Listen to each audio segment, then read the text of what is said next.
In meinem heutigen Beitrag möchte ich euch zeigen, wie ihr euer Immunsystem so richtig gut für den Herbst vorbereiten könnt.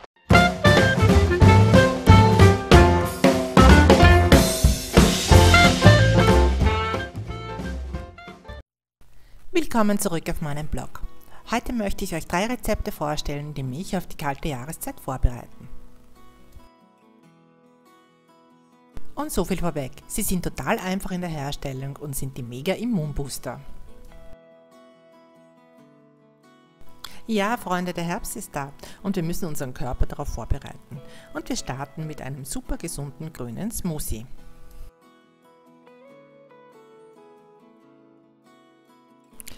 Dieser Smoothie ist der totale Immunbooster und schmeckt wirklich super lecker. Dafür verwendet ihr eine halbe Orange und schneidet diese in feine Stücke.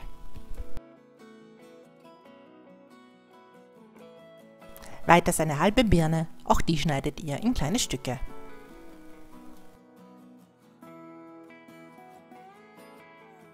Schließlich noch eine ganze Kiwi. Dann nehmt ihr eine Handvoll frischen Spinat, der ist reich an Vitamin A und Kalium. Alles in den Mixer geben und einen Teelöffel Hagebuttenpulver und Chiasamen dazugeben. Hagebuttenpulver ist eine super Vitamin C Bombe. Im Link unter dem Video habe ich euch einen Blogbeitrag verlinkt, wie ihr das selbst herstellen könnt. Statt des Chiasamens könnt ihr auch Leinsamen verwenden. Diese sind reich an Omega-3-Fettsäuren.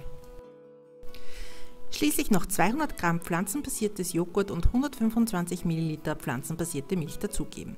Ich habe Sojajoghurt und Kokosmilch verwendet. Ihr könnt aber auch jede andere Art von Joghurt oder Milch verwenden.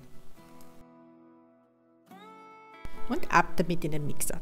Dieser Smoothie ist total cremig und hat eine super angenehme Konsistenz.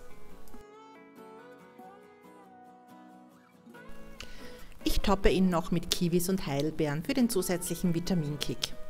Das ist einer meiner Lieblingssmoothies, der wirklich sehr lecker und gesund ist. Wenn ich merke, dass mein Immunsystem Hilfe braucht, verwende ich meine selbstgemachte Echinacea-Tinktur. Dazu verwende ich das getrocknete Kraut bzw. die getrocknete Wurzel des Sonnenhuts. Weiters benötigt ihr dazu Korn. Echinacea in ein Glas geben und mit Korn befüllen, sodass das Kraut total bedeckt ist. Alles dann ca. 10 Tage lang stehen lassen. Danach durch einen Kaffeefilter abfiltern und in eine Flasche füllen. Ich verwende davon 20 Tropfen täglich für ca. 2 Wochen lang.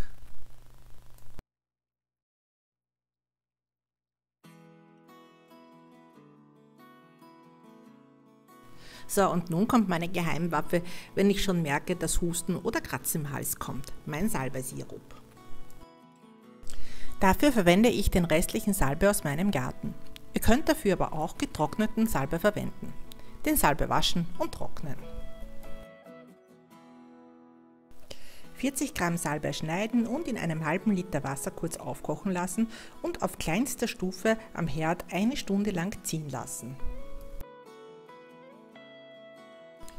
Danach kalt werden lassen und mindestens 3 Stunden lang ziehen lassen.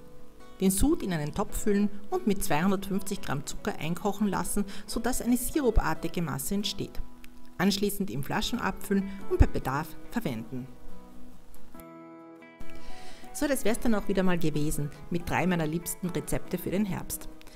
Wenn es euch gefallen hat, dann lasst mir doch bitte einen Daumen hoch da. Alle Rezepte zum Nachlesen findet ihr wie immer in der Beschriftungsbox unter dem Video. Ich freue mich aufs nächste Mal. Eure Kräuterhexe!